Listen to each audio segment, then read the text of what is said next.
So Hunter Biden's coming in next week. Do you expect that you might learn something new from him, or do you expect that he'll take the same path that his uncle did?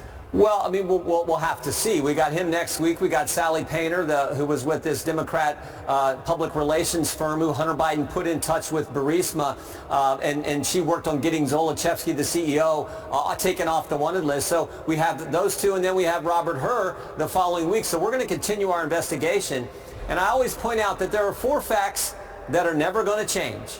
Fact number 1, Hunter Biden gets put on the board of Burisma and gets paid $1 million a year. Fact number 2, he wasn't qualified for that position. He said so himself in an ABC News interview. Fact number 3, Mr. Zolochevsky, the CEO of Burisma, asked Hunter Biden, we're under pressure from the prosecutor in Ukraine. Can you help us? He calls his dad. 3 days later, fact number 4, Joe Biden goes to Ukraine, conditions the money, the loan guarantee money, on the firing of the prosecutor and gets the prosecutor fired. The very prosecutor who, by the way, was investigating Burisma, the company Hunter Biden sat on the board of, made $1 million.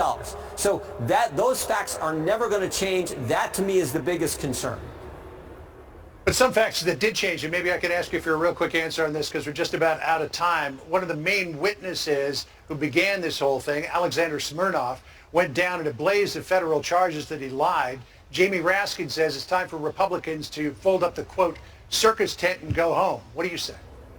He wasn't a main witness. He doesn't change those 4 facts I just talked about. Mr. Raskin, a few months back, said this was a trusted, confidential source that was paid over 14 years by our government, by the FBI. Chris Wray said the same thing when he told us we couldn't see the 1023 form where this confidential source gave information to the FBI that they recorded. We couldn't see it because it would jeopardize the safety of this source. Now they arrest him not once, but twice. So maybe he is lying, but there's some things that seem strange here. And again, remember, in 2016, it was Trump-Russia collusion. In 2020, it was, the laptop's a Russian information operation. We know both of those things were garbage. Yep. Well, here they come again, 3rd presidential election in a row. We'll have to see. All right. Mr. Chairman, thanks for joining us. Appreciate it. You bet. Thank you.